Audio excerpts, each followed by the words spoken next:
Our speaker, if you don't know already, is Kimberly Fletcher. If you don't know her already, then you should. She began homeschooling in 2001 when her son developed a physical ailment that made public school impossible. After a week, she was hooked, and the following year she pulled all her children from public school, and the rest is history. Kimberly is a military wife and mother of 8. Through her homeschool experience, she developed a passion for history, which she loves to share with her children, the children in the co-ops she participates in, and just about anyone who will listen.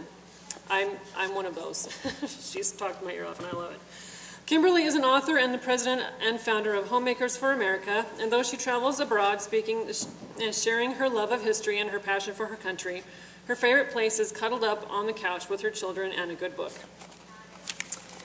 So we will turn the time over to Kimberly. Thank you. Need help with that? No, I'm good. That's pretty cool. I'm directionally challenged and I'm technologically challenged. Luckily, we have wonderful people who aren't who can help me. Okay, so if you are in the class talking about the heart of education and that was where you intended to be, you are in the right place. The Hardings are going to be following right after me, and then after that we have an awesome class, awesome presenter, Mike Eccles, who's going to be talking about the Smart Degree program. So if you guys want to hang out with us, that'd be cool, and I'm sure more people will be coming in. Excuse me. When I was, oh gosh, about 6 years ago, I was the leader of a youth group. And I was over the young women, the girls, 12 to 18. And when I met these girls, they were confused. A lot of them had problems with their parents. And I felt like my main job was just to kind of be able to mentor them and be a friend to them and help them have somebody they can talk to when they had problems. And so one of the girls who was in this youth group came to me one day and she said, I really need your help with something. I need some advice and I just don't know what to do. And so I said, well, what's the problem? And she said that she had a book that she was supposed to read for class, and they had an assignment where they were supposed to choose a book and then write a report about the book. And so the teacher, she went to the teacher, and he said that he could suggest some books to them if they didn't have any ideas. So she went to the teacher and she said, yeah, if you could make some suggestions for me, that would be great. And he said, well, I think you should read Forever. It's a book by Judy Blume, and I think that you did something that you would really enjoy. And she's like, okay. And so she started reading the book. Now, if you guys are not familiar with the book, Judy Blume has some pretty graphic sexual teen scenes in this book. And so she got to the part where it was graphic, and she said, I don't know why he thought that I would like this book. Why would he say that? Why would he say, I think you would really like this book when that's what it contained? What kind of person does he think I am? And then she was concerned because she said that she had to have the report in a couple of days. She didn't have enough time to read another book. She either had to finish this one or she was going to fail the assignment. And she said, I don't know what to do, because if I don't get a good grade on this, my parents will be so upset. I have to get an A. And that was kind of an eye-opening moment for me. What is it that we're asking our children to do when we say we want you to get an A? And I thought a lot about that, and I started to have some more open communications with some of the other girls and found that they were having the same problems. And then I was like, okay, I'm a homeschool mom. What am I asking my kids to get an A on? Now, we've had a policy in our home the whole entire time we were growing up is that everybody gets an A. That's the way it is. Because you're going to keep doing it until it's A work. That's just my policy. Wasn't an A the first time? Well, it'll be an A the 7th time, or however many times it takes you. And they soon quickly realize that putting forth the effort early on is going to save them a lot of time, because while they're working on the assignment that they didn't get the A on, they're working on the second assignment that was due after the first assignment was done, and it just wasn't worth the time. But then I started to think, you know, what is it really that I want my children to know? What is it that I want them to be? And I kept thinking about that girl, and I thought, I know her parents, and I know that they would not want her to be in this compromising position. But do they even know what they're asking her when they say, do well in school, do well in your classes? So I approached the parents and I told them, you know, the situation, and I said, she's really concerned, and I want to make sure that she knows that she's going to be okay if she does her best. Her parents completely surprised her and said, you know, go to the teacher, explain the situation, see if he'll let you read another book and give you more time to finish the assignment. And if he doesn't, then just don't worry about the assignment. I was surprised because I know her parents are very concerned about getting good grades. But I think it was an eye-opener for them at that point too, because they wanted to know, wait a second, what is it that we're asking our children to do? So I've been thinking about this over the years and how we keep talking about the information that goes into our children's heads and the kind of performance that we're expecting from them based on that information. But we really don't think about what kind of information are we putting in their heads? What kind of information are we sending them? Are we introducing them to? And suddenly, the way that I looked at how I was homeschooling my children changed kind of dramatically. Because instead of me looking at, are they getting all the information and are they testing well on the information, I started to look at, what kind of person are they becoming? And I started to realize that what was going on in not just the public school system, but the private school system, the world in general, and even in our homes, we kind of have been making this gradual move towards the brain. What has your brain taken in? Nobody is focusing on the heart. What is your heart molding into? That's what I really, really wanted to know. What kind of heart do my children have? There's a quote by C.S. Lewis that I love. He says, education without values, as useful as it is, seems rather to make a man more a clever devil. When my daughter was in 4th grade, she came home with a backpack full of, because she was in public school, and she came home with a backpack full of books that weighed her down.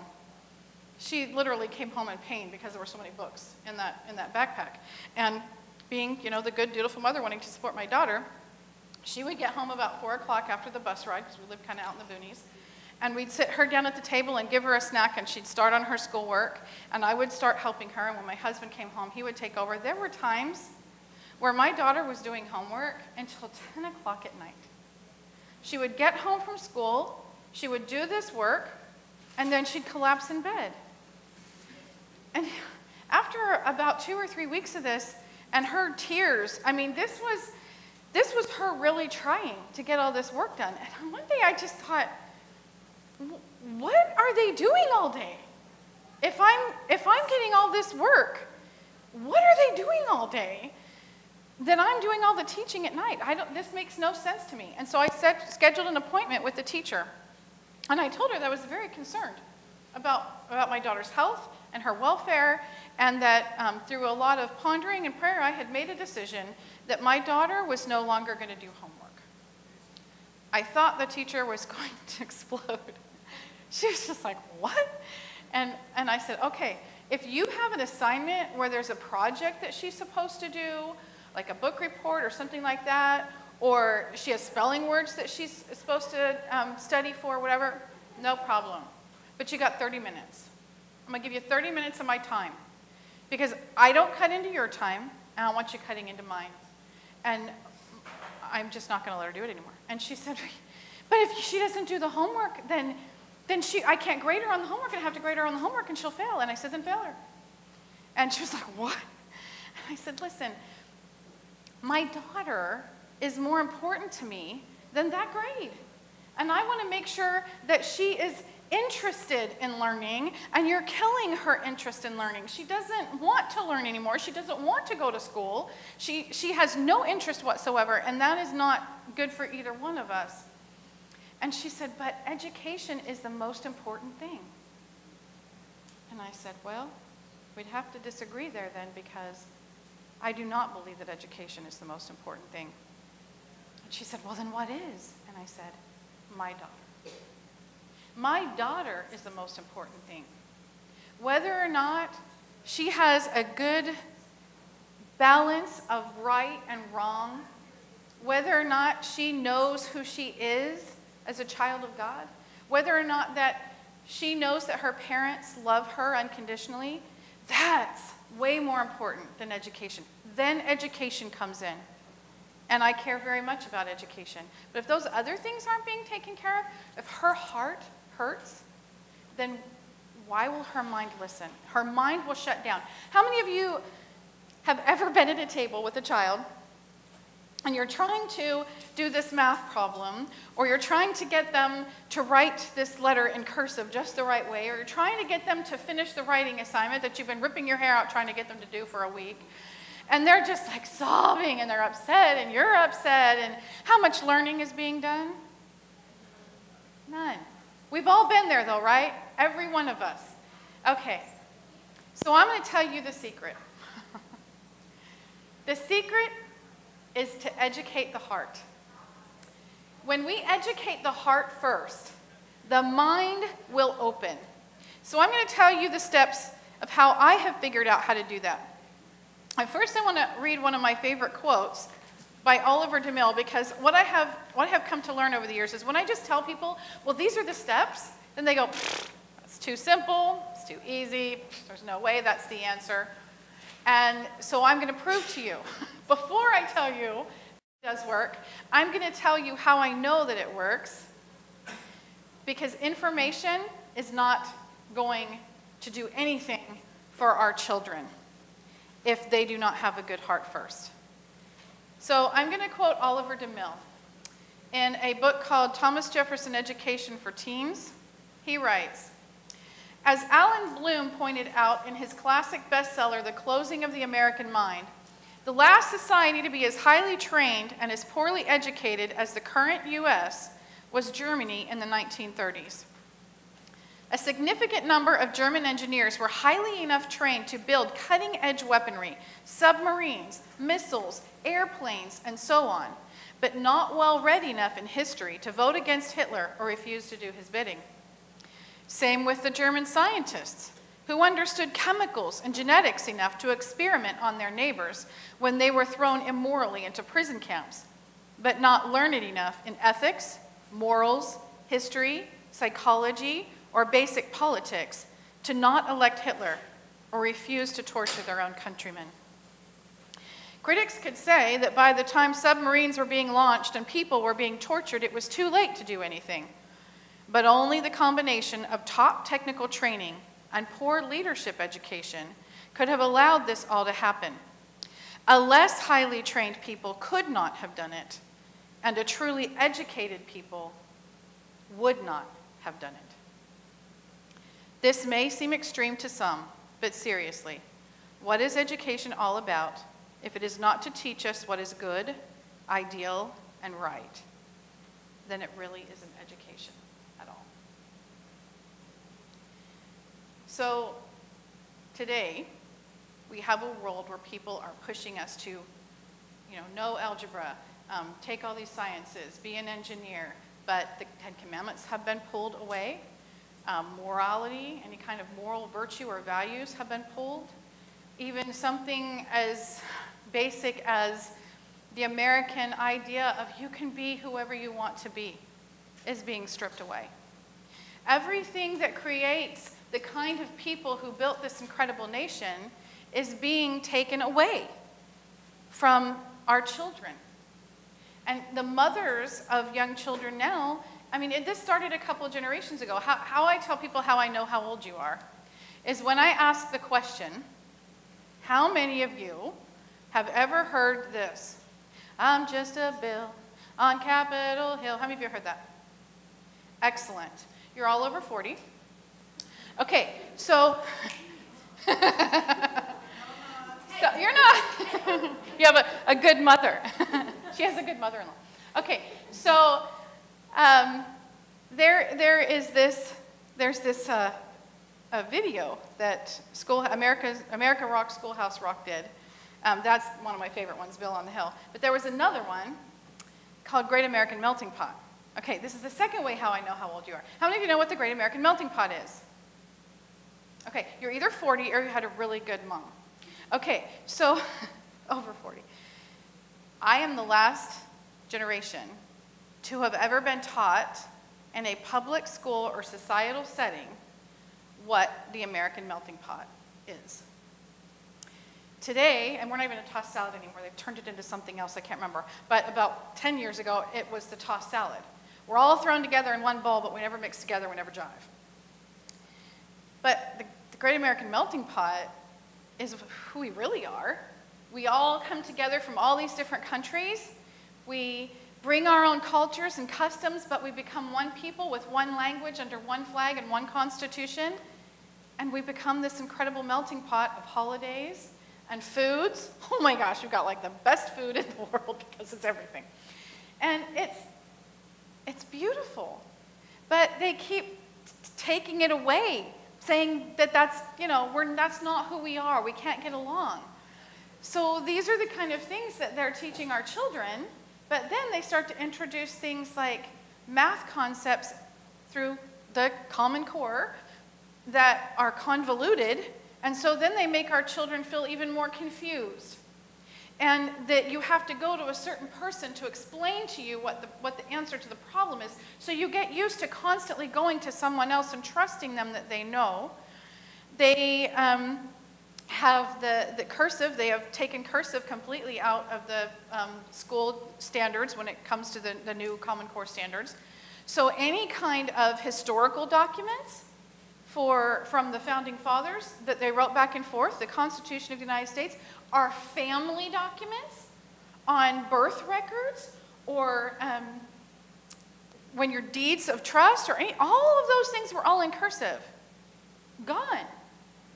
So when people talk about Common Core and they say, oh, it's going to help our children excel, they're talking about something I don't understand, because what all of the things that have been said about Common Core that have been negative, I will tell you the 3 things that I have a problem with it. If they're taking away cursive, they're taking away our identity.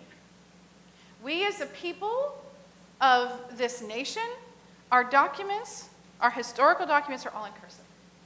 So they've taken away our identity as citizens. Second, all of the historical documents that have anything to do with our families, the family Bible, the birth records, the deeds of trust, anything, cursive. So they've taken away our identity as a person and part of our family. And then they have created the curriculum in a way that has become so confusing that we have to go and rely on other people to solve the problems for us. So we stop becoming problem solvers. We stop being able to think out things. And everything that makes somebody successful has now suddenly been stripped away from us. The heart is not being touched. They're going for the mind, and then they're confusing the mind. Everything's about the mind. What do they know? How are they testing? What knowledge have they acquired? But what have they really learned? Why aren't we asking that? What are they really learning? So the 3 things that I have learned that will create a really strong, successful education are: 1, it's heart-based. 2, student-centered. 3, parent-guided. Okay, so let's talk a little bit about heart-based. What does that mean? When you talk about the heart, you're going to who that person is. And so, and I'll just throw this out there because I'm going to be referring to it. Hearthstone Education Plan was created by Homemakers for America for the purpose of creating a resource guide for parents where they can create their own curriculum that allows them to nurture foster a love of learning, nurture the values that matter to us, and create good citizens. Isn't that what we want? You know, we always say, you know, what do you want? I want my children to be happy. No, we don't. We don't. When we say we want our children to be happy, what we're really saying is we want them to be able to be strong, well-adjusted, we want them to be able to provide for themselves and their families, and we want them to be able to be engaged citizens and be good citizens and help in the community. And for us, that's happy, right? That's happy. They're not living in our basement. They're contributing in a positive way to society. And our grandkids are eating and getting their diapers changed. This is all good, right? Okay, so that's what we want. We want our children to be happy. So that's what that means. So for us to focus on the heart, we're creating that pathway to happiness. We're helping them understand right and wrong, good and bad, and introducing them to who they are as a person. So the Hearthstone Education Plan is really unique because we have some benchmarks, and I have some copies here for you. I only printed 10 copies, but you can get on our website and download more. But the Hearthstone benchmarks are very unique because they're not like most benchmarks out there. You can go on the state websites and they'll have state standards or academic standards, whatever they call them, and that's a great place to go to kind of get an idea of, you know, where your kids at.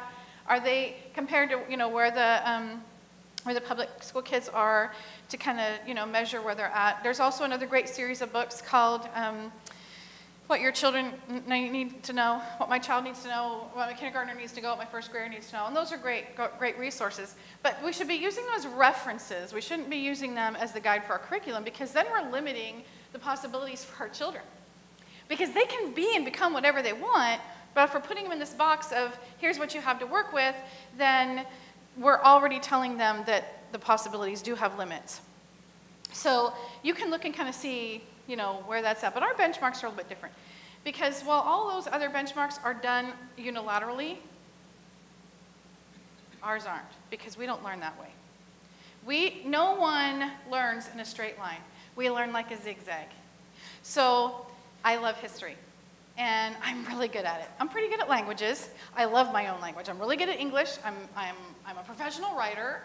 I enjoy doing that. I cannot stand math. I'm taking a math class right now, and every time my friends say, how are you doing in your math class? I just want to go, but I'm going to do it because I have a goal in mind. And so I'm going to do it. I'm going to do the best I can because I have a goal that's beyond that. I have no interest in science, although sometimes science very much interests me. I have no interest in PE. I tell everybody that I get my fitness every day as I walk past my treadmill. And I have no interest in art, although sometimes I like to do things that are considered art. Okay, so I'm normal. What's not normal is I love science. Oh, I love math, and I'm so good at it. I'm a really good writer. Oh, I can speak 7 different languages. Who does that? Across the board, it doesn't work. We're like up here and down here and down here. And the goal is, someday I'm going to get this graphic, but the goal is you take this zigzag and you work with this zigzag until it starts to go like this. And you find your path. You do the things that you have to do to get where you want to go while you're doing the things that you enjoy to get you there. And then you accomplish whatever it is that you want to be. Who do you want to be? Dream big. We're in America. You can be whatever you want. You want to be the President of the United States? That's a big job right now. I don't know. But you could be anything. Okay? So heart-based, I have just a couple quotes for you because people have figured this out long before us. And it seems like somewhere along the line, we forgot how to figure it out. So we're going to start with some guy who lived a couple thousand years ago. His name's Aristotle. Educating the mind without educating the heart is no education at all. Martin Luther King Jr., intelligence plus character, that is the goal of true education. And Theodore Roosevelt, to educate a person in the mind but not in the morals is to educate a menace to society. Okay, so the first thing we need to do is educate that heart. Help them establish the values that are important to them. So in the Hearthstone Education Plan, we don't do unilateral, we consider the zigzag. and with a goal of heading towards that triangle. So the zigzag is that we allow them to move at their own pace. We want to encourage mothers. I cannot spread this far enough and wide enough and let you know that this is true. We have 3 groups of ages: 0 to 8, 8 to 12, and 12 and up. The Hearthstone Plan is not a curriculum. It is an educational guide to help you with whatever curriculum you're using. Because if you know these benchmarks, if you know what your children need to grasp at certain blocks of time, then the curriculum doesn't matter. You just choose the curriculum that inspires them, that matches up with them. So 0 to 8, we focus heavily on those core years: right, wrong, good, bad. What are the values that matter to you? Helping build their self-esteem, helping build their identity. Who are they within this family? Who are they in God's plan? That's what we focus on. Then you have the basic things that you introduce. They need to write their name. They need to do their colors. We've got this all on a piece of paper. They need to know their colors. They need to know their numbers, how to write their name, basic concepts, how to, money, that kind of thing. There are all kinds of awesome resources. I myself and the other moms who put this plan together have been homeschooling for a long time. And we've kind of watched as different curriculums have come. And we've taken what we felt was the best of the best to teach these different principles on the different levels. So not only can you see what the benchmarks are, but you can click the little benchmark and see what resources are available that we recommend. And we only recommend things that we've tried ourselves. And then we allow other people to recommend things too, and then we review it and try it before we put it on there. And we're always looking. If there's something new that comes out that we'll recommend it. So then at 8 to 12, you're going to go, you're going to continue to grow. You're going to continue on that heart-based plan of introduction, but you're going to go a little bit further. Let me get to my little chart here, and I'll ask Jennifer, actually, if you can pass these out. Like I said, I'm keeping one, and that leaves 9, but we can share and do the best we can.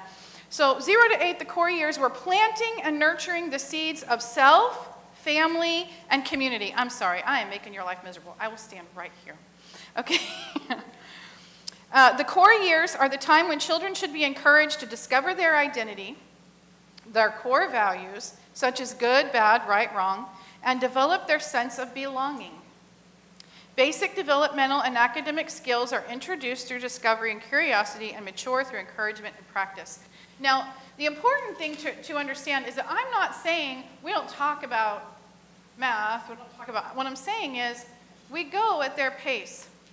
Some children have no interest in reading until they're 9, and I will tell you that when my daughter was 6 years old, and she wasn't reading yet, I'd only been homeschooling for a couple years, I called up my friend and mentor and I said, she's not reading, I don't know what to do. She was one of those I need to know all the words readers. Phonics just was not computing with her. She's one of the rarities. And she had to just see the whole word and she would guess. If she saw communication and she didn't know the word communication, but she knew the word community, community was what she said. And if she didn't know it, she got frustrated. Why don't I know that word? And so as I was trying to teach her, and I was getting frustrated, not understanding, because she was 6, and my other son was 4, and he was getting this, and he was starting to read, and I'm like, I don't understand what's going on. And so my friend said, you know what? I was worried too, but my daughter Sheridan was the same way, and I just kept, reinforcing, and I kept reading to her, and right around 7, 7.5, she just started picking up books and going, and I'm like, okay, I'm gonna trust you on this.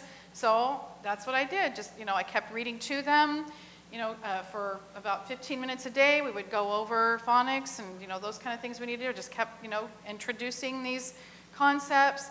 And sure enough, sometime between 7 and 8 years old, she took off. She took off so fast that a year later, she was reading Harry Potter. So then I'm taking these things in and I'm going, wow, there's something to this whole let them go at their pace. I'm not saying you just, sit on a chair and say, when you feel like it, let me know. You just keep encouraging them and introducing them little bits at a time until they start to go. The other thing we need to do is introduce new experiences. And if there's something that we're teaching them, some curriculum that we're using that's not working, you're not failing if you're switching. You're just experimenting. Enjoy the ride. And you never know what you might find that might work for somebody else. That's the whole thing about sharing amongst friends, right? All right, so then we're going to switch over to 8 to 12. 8 to 12 are the elementary years, featuring, we are fostering a love of learning at that point in time. The elementary years are building on the foundation established in the core years. It is a time for building on the basics, exploring interests, and developing a love for learning. Basic academic skills are built upon through a broad list of opportunities, assignments, practice skills, and enrichment activities. The sense of belonging will expand to the world through history and cultures while gaining a deeper understanding and appreciation for community and country. Now, the important thing to understand about these benchmarks that we put together, if you're looking across the chart there, is it's completely unique. There's no unilateral, is there? It's done in a zigzag. So if your child has completed or mastered the benchmarks in 0 to 8 in math and they're 6, don't sit on a chair and wait for them to turn 8. Go. Move to 8 to 12 in math. If they're not ready in the other subjects, you just stay there. That's what's brilliant about this. It's not, here's a book or here's a curriculum. This is everything that they need to learn for this age. It's what are you interested in here? What are your challenges here? Do we need to work a little bit harder here? Do you really enjoy this? That's great. So my son Zachary, when he was 6 years old, 7 years old? 7 years old. I require all my children to have a basic body unit. We talk about hygiene, we talk about the bones, and it's just kind of a fun unit. And it's just one of those things that I thought, this is basic science they should know. They should know what a femur is. I don't know, it's just one of my things. So we went through the body unit with all the other kids, and all the other kids really enjoyed it. And I got to Zachary, and he had no interest whatsoever. I don't care what a femur is, I don't care what a tibia is, this is my nose, we're good, that's done. And so I was starting to kind of understand this whole student-centered learning and heart-based education kind of thing. And so I started to watch that he was very interested in rocks. And he would pick them up, and he would examine them, and he would feel them and touch them and collect them. Collected them. These are huge rock collections. Anyway, so I sat him down one day, and I said, I see that you have an interest in rocks. Oh, yes, I love rocks. I love rocks. And I said, well, I have this book on volcanoes that talks about, how rocks came and how sediment was built and all this stuff. I said, would you be interested in that? Yes, I would be interested in that. So we started to read that. Then after he finished that book, I gave him another book. He kept them in his bed with him. And so I sat him down one day and I said, I'll tell you what. You need to finish this body unit. But when you finish it, it's completely up to you. If it takes you 2 days, 2 weeks, 2 months, it's completely up to you. But when you finish it, we'll just put it aside, and all we'll do for science from then on, if you want, is just talk about rocks. Really? Yeah, we'll just talk about rocks. Okay. He had the body unit done in 2 weeks, and he spent the rest of his educational career in my home studying rocks. He was so good and so interested in these rocks that we went to a teacher store one day that had a lot of science things, and they had these really cool rocks that they sold. And he was sitting over there, and he was pulling them up, and I'm shopping. He's like, oh, Mom, this is da-da-da-da-da, and it has this and that-da-da. I'm like, okay, that's it. And Mom, this one has blah, blah, blah. Well, there's a guy who's standing there at the counter listening to him, and he says, ma'am, is that your son? And I said, yes. And he said, well, do you mind if I introduce myself? I'm a geologist, and I'm very fascinated with your son. And I was like, sure. So he went up and introduced himself, and Zachary, being the outgoing kind of guy he was, I'm Zachary Fletcher. And he said, well, what do you want to be, Zachary? He said, I'm going to be a geologist. He goes, really? What kind of geologist do you want to be? Is there more than one kind of geologist? And so they sat there and they talked for like 20 minutes. And I'm like trying to, and the guy was so impressed with him that he said, I just came back from a tour in Australia, and I picked up a raw Australian opal. I'd like to give it to you. And my son was like, big eyes, and I'm like, is that worth anything? And so my son still has that opal. He was 9. He was 9 years old and impressed this man who had been a geologist for 30 years. He was interested in something, and I allowed him to follow the interest. I didn't know anything about rocks. I didn't know anything about geology. I didn't have to. First of all, it's all over the internet. It's really cool. And secondly, there are people out there who do, and I could connect him. And when we would go on family trips, we would find places that could pull in his love of rocks. So if there was a quarry or anything like that, we're like, hey, you want to go visit that? Yeah, we go visit that. Okay, now, remind me that I need to finish that story because we're going to move on to student-centered learning. We have a tendency to tell our children, this is what you're going to do because this is what makes money. So here's the career fields that you should get involved in. Instead, we should say, you need to be able to provide for a family. If what you want to do is like my 14-year-old who's been convinced and immovable for 3 years that he is going to be a ninja, then you need to say, okay, that's great. You want to be a ninja. Okay, well, you need to understand that you're going to need to provide for a family. So how are you going to make being a ninja provide for your family? And so he's been thinking about that.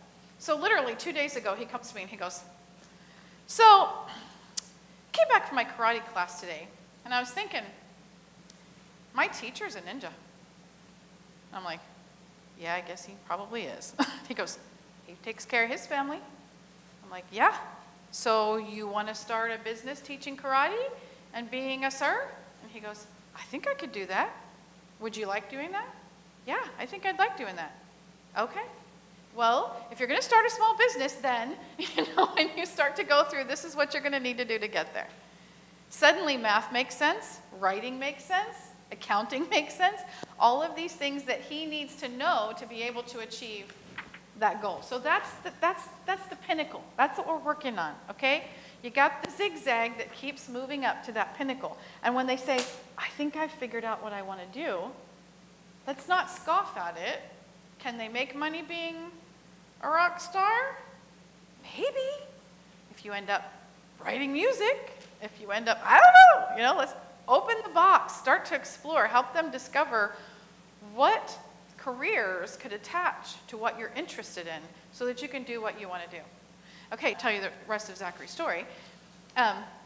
Zachary is 24 years old. He went to college to be a, he went in film. He was interested in film, so he went in film. And he is not a geologist.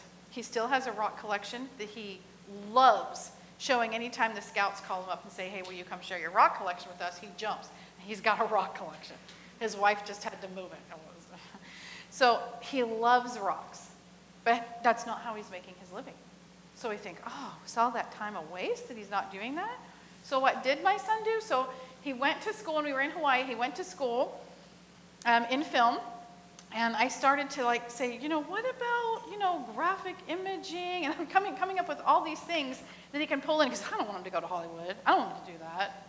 So I have a friend who is a director in Hollywood, and he came to Hawaii to direct Hawaii Five-0, which the only episode I've ever seen is the one that he pulled me into. I've never seen the show. But he came into town, and and we took him out to dinner, and I said, I have a really, really big favor.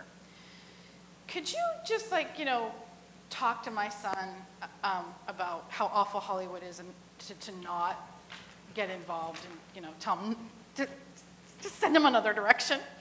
And he's like, why would you want me to do that? I'm like, because it's terrible. They're all on drugs. And he's like, well, but I'm not like that. We need more people who aren't like that in Hollywood. And I'm like, okay, but could you just tell my son, that this is a bad idea? He goes, okay, I'll talk to him. Okay, I should have known right then when he said, okay, I'll talk to him. I should have got more clarity, because he talked to him all right. He invited him on the set, and my son came home the next day with a job as his personal assistant. And then he was on the production crew. And he, being the guy who loves to be a part of everything, you know, he's running up and down on the set, quiet on the set, getting equipment back and forth to people, and I'm going, oh, this is bad. Then my friend invites us to come to watch one of the scenes, convinces us to come in on, they were short on extras, convinces us to come in, my husband and I, as extras in this bar scene. So, this is like the big family story that gets passed around on Facebook.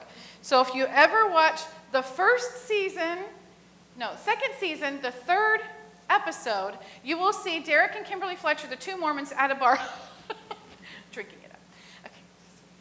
So my son thinks this is like the coolest thing, and he's been introduced to this new world. They bring him food every day, and they're like, oh, hey, Zach, you know, and the stars are coming on, palling around with them and everything, and I'm like, I'm toast. I'm toast, I'm losing this battle. So I'm trying not to be frustrated with my friend, and I'm like, dude, this isn't what we talked about. It gets worse. The next day he comes home and says that some agent came on the set and was really impressed with Zachary and asked if he could represent him.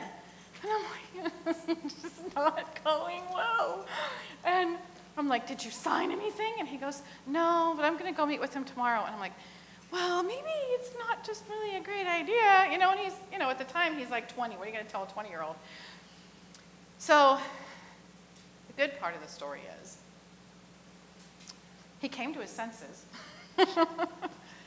He loved being on the set. But it helped him, and he did some backup roles on several different episodes and different shows and things. But he was like, oh, that was a lot of fun. But I really like being behind the camera more.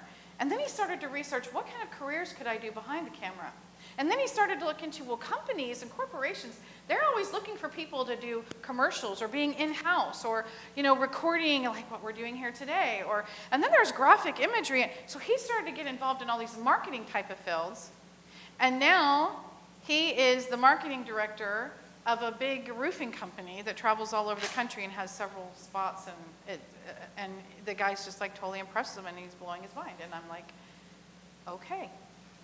So if our children look like they're gravitating to a certain thing and it's freaking us out, don't be so freaked out. Just help guide them in what their options and opportunities are. Help let them know how they can get to that pinnacle, but remind them you have a responsibility beyond yourself. First, there's going to come a point in time where you're going to have to provide for yourself. The law says 18, and I'm okay with that. There's the door. Whatever, you know, whatever you decide. But you're also going to have to provide for a family. And the kind of car that you buy and the kind of apartment that you live in, that's all going to make a difference.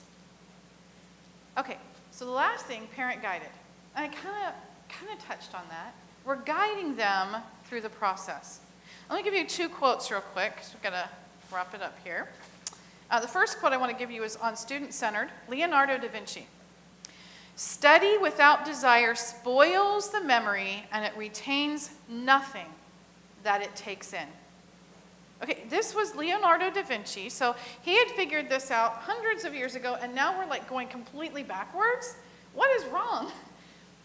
If our children are not inspired about something, if they're not interested in something, if they don't have a goal to aspire to get over those hurdles of things they aren't interested in, they're not going to want to do anything, and they're going to continue to be in your basement, and good luck with that.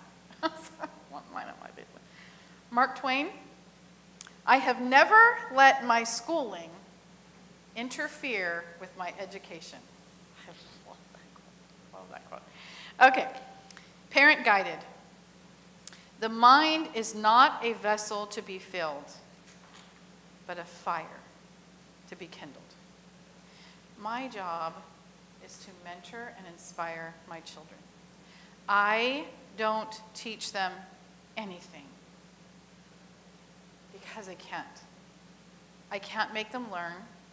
I can't teach them. I can provide them experiences, open their world to knowledge and information, touch their heart, and hope that somewhere along the line, they're going to grab onto something. And when they do, You know, I offer multiple experiences, and when they start to show interest in something, then I open more opportunities in that specific interest so that they can follow it wherever it leads them. That, I think, is our goal. Of course, we're teaching them. We're teaching them by our example. We're teaching them by how we're teaching them. I'll just give you one more story. I listened to a presentation at one of these conferences several years ago by Diane Jepson, and she said that somebody came up to her after her presentation and said, you know, I'm struggling with my grandson because I can't get him to grasp his times tables. And is there anything that you can do that can help me? And she's like, well, I can. But before I give you some ideas, I'd just like to ask you some questions if that's okay. And she said, yeah, sure. And she said, well, what has put you in a position where you're teaching your grandson? And she said, oh, well, 6 months ago, his parents died in a car crash, and so I got custody of them, and I just felt that, I should carry on with their goal of homeschooling, and I'm just struggling with times tables. And she said, well, I'm going to give you some advice, and you can take it or not, but it's sincere and it's true. I would like you to do nothing for the next 6 months except love your grandson. Get to know him. Cook with him, talk with him, read to him, take him to the zoo.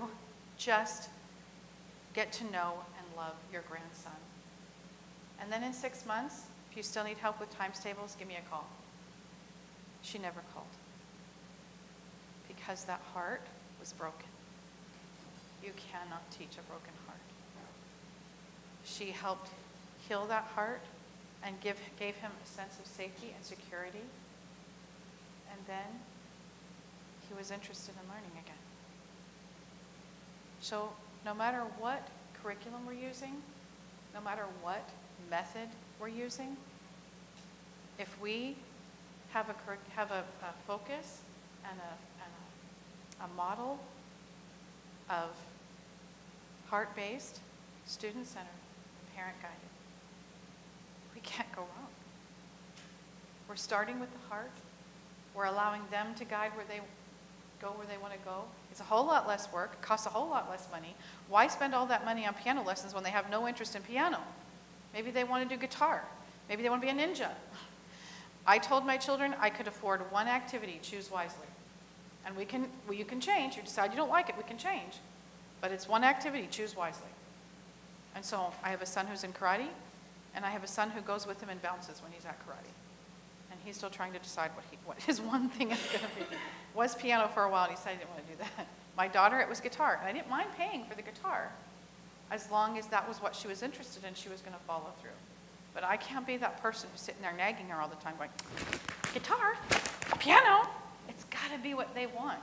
Encourage them, guide them, and then just let them fly. And holy cow, they will.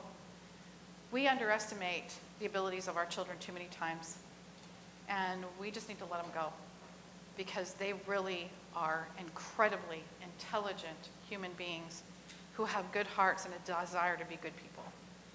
And if we're allowing them that opportunity, that's exactly who they're going to become. So I'll leave you with one last quote. Kids don't remember what you try to teach them. They remember what you are. And that was Jim Henson, the creator of the Muppets. They remember who you are. 100 years from now, people in your family are still going to be talking about that great person who had such a great influence on our lives because you first started with love. Thanks.